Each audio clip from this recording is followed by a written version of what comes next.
It's Friday, April 21st, and this is now on HNN. The Supreme Court hears a case involving access to a commonly used abortion pill. I'm Willie James Inman outside the court as the nation waits for word from the justices about what happens next. We're learning more about what led to a deadly shooting at a Maui chicken fight.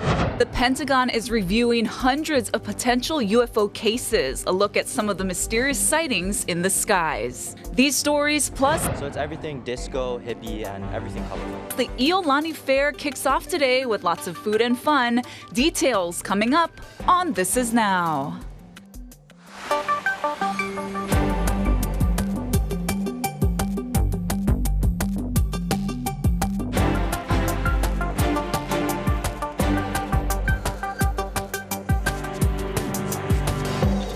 Aloha and good afternoon. Thanks for joining us here on This Is Now. We want to give you a heads up that around 1 o'clock, Honolulu Police are expected to provide an update on the recent chemical attack that happened at a gym in Mililani. We will be streaming that here again. That's happening at 1 o'clock with HPD. Yeah, now to our other top headlines. The Supreme Court has a self-imposed deadline of midnight tonight Eastern Time to decide the fate of a popular abortion pill. Willie James Inman has more details from the Supreme Court.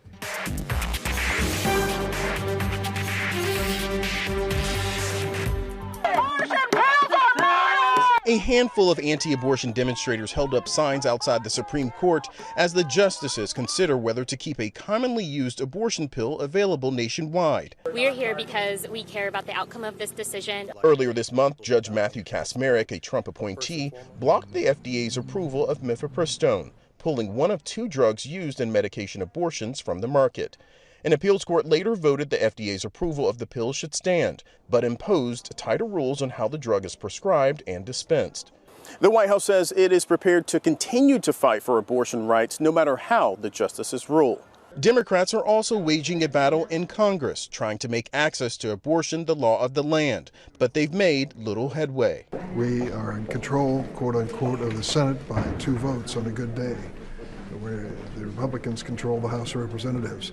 The notion of a legislative fix doesn't reflect the political reality of the Congress that we're facing. Republican-controlled houses passed national abortion bans in 2013, 2015, and 2017. The House will be in order, but say they're not trying to do so again this year. It works through committee. The Supreme Court has made that decision. It goes to the states. The states will take up that issue. The issue is already front and center for many headed into the 2024 campaign. Willie James Inman, CBS News, the Supreme Court. We're learning more about what may have sparked a deadly shooting at a Maui chicken fight that left 2 people dead. Police say it happened as more than 100 people were leaving the property on Kaukamana Road just after midnight. Investigators say Gary Rebeliza Manor was trying to break up a large fight when he punched 2 people. They fell down, then got up and opened fire. Gary was hit several times, and Gary's aunt, Kathy Rebeliza, was walking to the bathroom with her husband when she was struck in the head. They both later died at the hospital, and 3 others were wounded but survived. They were identified as Kirk Haig, Randall Medeiros, and Glenn Miose. The alleged shooters turned themselves in on Tuesday. Police say the one who shot Kathy is 16 years old, identified by court documents yesterday as Shaden Stiles. But he has not been charged yet because he is a juvenile. 24-year-old Jacob Borge is accused of shooting all the other victims. Meanwhile, a community in mourning as Leeward Oahu residents came together to remember Gary and Kathy Rebeliza as the debate rages over the controversial activity. About 150 people turned out for a prayer vigil yesterday at Maui Beach Park. Family members were at the vigil. They didn't speak publicly, but the friends say they are internally grieving. They're going through a lot. Oh man, they cry, and they cry, and I weep with them also because I know them. And we've tried to do this, to shine light in the darkness that emerges, and to say this is not the norm. This is not what we should be about. The vigil was held on the same day Jacob Borge made his first court appearance. He faces charges of first and second degree murder and 3 counts of attempted murder. His bail has been set at $2 million. Maui Police have charged 9 men with various sex crimes against children after an undercover sting. MPD says the suspects tried to solicit minors online, but they were actually officers working for Operation Keiki Shield. Bail for all 9 men is set at $100,000. Authorities said since the first iteration of Operation Keiki Shield on Maui in March 2020, 35 suspects have been arrested on Maui. Well, more Hawaii schools are being equipped with Narcan. It's a nose spray that can reverse an opioid overdose. H&N Investigates reporter Allison Blair visited some campuses where teachers are being trained to use it. Ilima Intermediate is one of a growing number of schools that now has Narcan on campus. The principal says it was supplied through the Department of Education about 2 months ago. So the Narcan is stored in our medication cabinet. Right here. Soon, this won't be the only place staff will be able to find the opioid overdose antidote. Would it be fair to say that the Narcan would be within a minute or 2 of every classroom? That's our goal. Meet Ilima Intermediate School Principal Shane Greenland. So we're 7th and 8th grade. We have about close to 700 students right now. Tell me why you're interested in having Narcan on campus. Well, I think, a middle school age group, they're always trying to fit in, and sometimes they make a poor choice trying to belong to a group. According to the Substance Abuse and Mental Health Service Administration, 30% of keiki start experimenting with drugs between the ages of 12 and 14. Meanwhile, synthetic opioids killed a record number of people in Hawaii last year. According to the Department of Health, fentanyl is likely linked to at least 60 deaths statewide. How has the opioid epidemic impacted Hawaii schools? I think right now we haven't seen a huge impact at schools, but if we don't know how to respond to it or have the resource to respond to it, we're not doing our job. The Department of Education says schools can have Narcan on campus after at least one of its staff members completes a training course that's overseen by the Department of Health. Since December, more than 300 DOE employees have taken that class to learn about the nasal spray and when it should be administered. State health officials say they'd like to see the overdose antidote in every school in the state. From what we know, there's very little risk of an adverse effect for naloxone, even if a student is having some issue that has nothing to do with an opioid overdose. We asked the DOE if any opioids like fentanyl have been confiscated on school campus or if anyone's overdosed. Officials said the department does not currently maintain statewide data on this. We want to put ourselves in the best possible position to do what we can to save someone's life. Greenland says in addition to the school's 2 health aides who've already gone through Narcan training, he's working to get some of his teachers, administrators, and office staff enrolled in the course as well. In reality, I would like to open it up to anybody that would like to do it. He says the school currently has 6 doses of Narcan on hand, with another 20 on the way, all of which are provided at no cost to the school. We can put around our campus in our first aid kits and various areas. We want our teachers to have that understanding that this is where they are and they can get to it quickly. We asked the Department of Education for a complete list of schools now supplied with Narcan, but officials said they don't have one just yet. In Ewa Beach, Allison Blair, Hawaii News Now. Starting tomorrow, the red light cameras at Kapiolani Boulevard and Kamake'e Street will begin issuing citations for violators.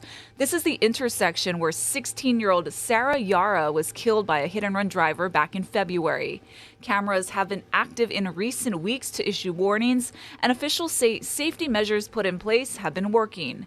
In the past week, an average of 9 drivers each day have been seen running red lights. Before the cameras and recently installed speed bumps on Kapiolani, DOT officials counted about 88 violations daily. That was just from the westbound lanes. Starting today, updates will be issued daily for Kilauea. This comes nearly 5 years after the eruption that devastated Lower Puna. Now, just to be clear, the volcano is not erupting at this time, but the U.S. Geological Survey reports increased unrest at the summit, includes flurries of earthquakes. The alert level is set at advisory, and the aviation color code is still yellow. May 3rd will mark 5 years since lava started spewing up out of Leilani Estates. Ash billowed out of Halemaumau crater. Hundreds of homes were wiped out by lava that flowed down to the ocean. Watch for more coverage of the anniversary of the eruption in the coming weeks, right here on Hawaii News Now. Tomorrow, you can visit Hawaii's national parks for free. Casey Lund is at Pearl Harbor with all the details. Aloha from Pearl Harbor, and ahead of National Park Week, free admission day actually starts tomorrow. I'm with David Kilton from the National Park Service. David, I want to ask you what we're looking at as we look out at Ford Island here. So as you look out across the water, Ford Island, still part of the active base, has just protection, security you do have there, but you also have the Arizona Memorial right here in the foreground from that. That is spanning over the top of the sunken battleship USS Arizona, as well as the USS Missouri. You can see the tower from the Aviation Museum. All access points that you can explore and connect with the history and the significance of what happened here on December 7th, 1941, and actually leading up before that, continuing on through the rest of World War II. We honor and protect those sites, tell those stories every day here at this location. And this is a really special place because admission is always free at Pearl Harbor thanks to an act of Congress, and there's a reason behind that. We can learn more about that as well if you come here, but it's free across the country tomorrow, again ahead of National Park Week. Why is that, and why should people take advantage of free access tomorrow on Saturday? So in conjunction with Earth Day, as a conservation agency, National Park Service has National Parks Week, but does the fee-free day, as you mentioned, tomorrow, Saturday, the 22nd, where any of those sites that do charge a fee, you can come in, access those for free, and connect with these sites all throughout our country that have special significance, whether that is for the history, the legacy of how those things tie with our life, but also just the experiences that you can have in these beautiful locations, and just place to get away and enjoy. Put the screen away for a moment and enjoy our national parks, whether it's here at Pearl Harbor or Hawaii Volcanoes National Park, Haleakala. There are so many wonderful places to explore. David Kilton with us from the National Park Service. Again, free admission day tomorrow, Saturday, April 22nd. Reporting at Pearl Harbor, I'm Casey Lund. For now, we'll send things back to you. Beachgoers are being asked to stay away from Kaimana Beach in Waikiki for the next few weeks as monk seal mom Ka'ivi nurses her newborn pup. Fencing and signage are set up to establish a 50-yard buffer around the endangered animals, and the Land Department will also begin 24-hour enforcement to protect the seals from harassment and interference by humans. Violators are subject to possible citation or arrests. We're going to have on-the-water law enforcement officers on jet skis that will be enforcing the 50-yard cordon around the animals while they're in the water. These are wild animals. They will attack and or bite if they're incited. It's better for you at this point to find another beach to recreate at while we let these seals do their natural born thing and are able to stay here without any kind of human interaction. The state's outreach efforts come after an incident last July when a swimmer was injured after ignoring warnings to stay away from Rocky and her pup. Ka'ivi is expected to nurse and swim in the area for 5 to 7 weeks. President Joe Biden signed an executive order Friday to create a new Office of Environmental Justice. The EPA says such justice means involving communities in environmental policies fairly and without discrimination. Biden says his order requires all federal agencies to take it into account. That could mean informing a community about pollution from a federal facility or filling in data gaps. This comes as Biden faces criticism from environmentalists for approving a major oil project in Alaska. He's expected to announce his re-election bid soon, and he worked hard to win over climate activists during his last campaign. Let's go ahead and give you a live look outside. It is a beautiful Aloha Friday. The sun is shining bright. This is a look over the Makiki area. Look how lush and green those mountains are. And those cumulus clouds, Dylan. Ashley is a cloud expert here, everyone. We love to see that all these green mountains are a sign of the recent rain we've been having. For more on your forecast, let's hand it over to Guy Hagi. Now we've got some leftover moisture. It's from that weak front, that strong front that came in on Wednesday, and it's kind of backing up. There will be some spotty showers this afternoon because of the light winds. That's the weather pattern, right? Clear in the morning, spotty showers in the afternoon, but not widespread. Fewer showers are expected by the weekend, but we'll still have those afternoon pop-up showers. And then on Monday, we're tracking a weak front that's going to come in and kind of stall over the state. We're not expecting widespread rain out of that, but will likely be a few more windward and Milka showers from, say, Monday all the way through Friday, because that front's just not going to move very much. Also not moving very much, the winds. The winds will remain light. They might be varying in direction, but overall, we're going to have this light wind weather pattern for the next 7 days. Rainfall will be minimal. However, you do have to factor in the possibility for afternoon pop-up showers. So today, just a few scattered showers for some windward areas. All in all, this is the best weather on the planet. Well, it's a bird, it's a plane, or maybe it's something easily explained. An office within the Pentagon is carefully reviewing cases of unexplained aerial sightings to monitor for threats and to find answers to reports of hundreds of mysterious events in the sky. Joining us now with more on this is CNN's Mike Valerio, who tells us a little bit about what in the world or out of this world is going on. Mike? And Dylan, you know, this office that we're going to show you in a few seconds, it's only been in operation, if you can believe it, since July of last year. Its director, issuing a progress report of sorts, said that so far they have found no concrete evidence of alien activity here on Earth, but there are still, Dylan, some episodes that remain unexplained. The truth is out there, at least according to Sean Kirkpatrick, director of the Pentagon's All-Domain Anomaly Resolution Office. UAP cannot remain unexamined or unaddressed. In an appearance before a Senate Armed Services Subcommittee on Wednesday, Kirkpatrick said the U.S. government is tracking more than 650 potential cases of so-called unidentified aerial phenomena, commonly known to us as UFOs. Of those over 650, we've prioritized about half of them to be of anomalous, interesting value.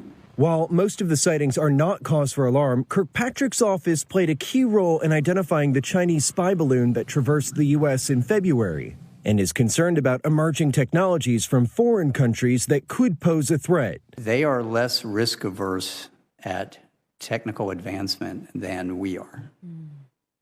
Right? They are just willing to try things and see if it works. But so far, Kirkpatrick says any potential threats likely only emanate from this world. AARO has found no credible evidence thus far of extraterrestrial activity, off-world technology, or objects that defy the known laws of physics. That doesn't mean ET doesn't exist, according to some scientists. It's really impossible to believe that there's no other life out there. But he's probably not able to phone home quite yet. I think what's extremely unlikely is that it happens to be right in our vicinity, and they happen to be technologically advanced right when we are. So, Dylan, the key takeaways here, this program, this office, the new office that we're talking about, it's called AARO for shorthand, so look for that in future headlines about potential UFO headlines and sightings. And there is concern that was expressed among senators that perhaps AARO does not have all the funding it needs. It can operate, but it may not have the funding it needs to research these UFO sightings as well as it needs to. So stay tuned for more news on that, Dylan. Fascinating stuff, Mike. Thank you so much for that report. It's been a pretty wild week in space. Can you tell us a little bit about some of the other things we have been seeing? Sure. What hasn't happened? So something that was kind of under the radar on Wednesday as we were all going about our business, a decommissioned NASA satellite called RESI, which was used to study solar flares, solar anomalies, came crashing down to Earth. But Dylan, nobody really knew exactly where it was going to crash. The science is difficult here. So there was a plus or minus 16-hour window for when it would crash, and a 1 in 2,000 chance that anybody on Earth would be hit by debris from this satellite. In comparison, you have about a 1 in 15,000 chance of being hit by lightning at any time. So we didn't like those odds. Thankfully, it came down over the Sahara, and of course, we have this Starship explosion over the Gulf of Mexico. It's important because Starship and SpaceX, that's going to be the foundation of the Artemis missions in 2025 and 2027 that send humans back to the moon again. An important mission because this will be headed to the south pole of the moon, where there's expected to be water. So we are seeing the evolution of this project going back to the moon right in front of our very eyes, Dylan. Super fascinating. One more question for you. Senators are zeroing in on emerging technologies from foreign countries like Russia and China. Can you tell us more about that? Yeah, that was an important point because there are about 10% or fewer of these UFO cases that are still unexplained and are raising heightened interest and concern by this office, Dylan. So it was raised as an explanation that perhaps Russia or China are responsible for some of the more advanced and unexplained things that have been seen by military personnel in recent years. And the director you heard from said that it would be more likely China would be behind unexplained episodes because their technology is in some instances more advanced than American technology, at least in this arena, Dylan. Mike Valerio keeping an eye on it all. Thank you so much for your time, Mike. Have a great day. All right, time for some good news on this Aloha Friday. The Iolani Fair kicks off today with a 70s sensation theme. Billy V takes us there. Thank you very much. Iolani Fair is this weekend. As a matter of fact, we are here on campus. We're getting a chance to talk to Lincoln and Kiari. So let's go ahead and go through. First of all, tell me, what do you want people to know about the fair? So the theme for this year is 70s sensation, and it's based on the 70s era. So it's everything disco, hippie, and everything colorful. Wow, I resemble that era. Okay, and so what do you want people to know? I think that people should know when they come to Iolani Fair is that we have a lot of local collabs going on right now. We have Kalele Eat Shave Ice. We also have Asato's Sherbet, and our last collab is with Fighting Eel. Wow, okay. And that sherbet, by the way, is with cotton candy, right? Yes, it is. Okay, now we look at the signs over here. You look at that Malasadas, Iolani Fair. Oh, real quickly, give us the tour. Show us the games are over on that side, and this is all the rides, right? These are all the rides, and behind our rides, we have Keiki Country, General Store, and then in Sito Hall, we'll have our video arcade, and we also have our auction. Okay, let's go ahead and talk about food for a couple of moments. We've got Kate and Connor here. What do we have? So we have a small selection of foods from both our gourmet tent and the regular food on the line. So we have our turkey leg and our gumbo from our ever popular turkey and gumbo booth, as well as our savory and sweet dishes from our gourmet tent, such as our crispy chow mein noodles with mochiko crusted shrimp, our tofu poke, as well as our Japanese cheesecake and our coffee jelly. Kate, what do you want people to know? Well, I'm always a fan of sweets and desserts, so the desserts and drinks side of gourmet has always been my favorite part of food at the fair. And I have to say, the Japanese cheesecake is really good this year, and it sold out last year really quickly. It sold out early in the afternoon, so I highly recommend getting it if you plan on coming, because it's delicious. This is good. This is delicious. So, get here early, get the food early. Yes, absolutely, because chances are we're probably going to sell out of stuff this year. Okay. So once again, Iolani Fair, let's go ahead and go back real quickly here. What time can people start to come down? People can start to come down today and tomorrow from noon to 10 p.m. Okay, and this is the first time that you're back in full public can come, right?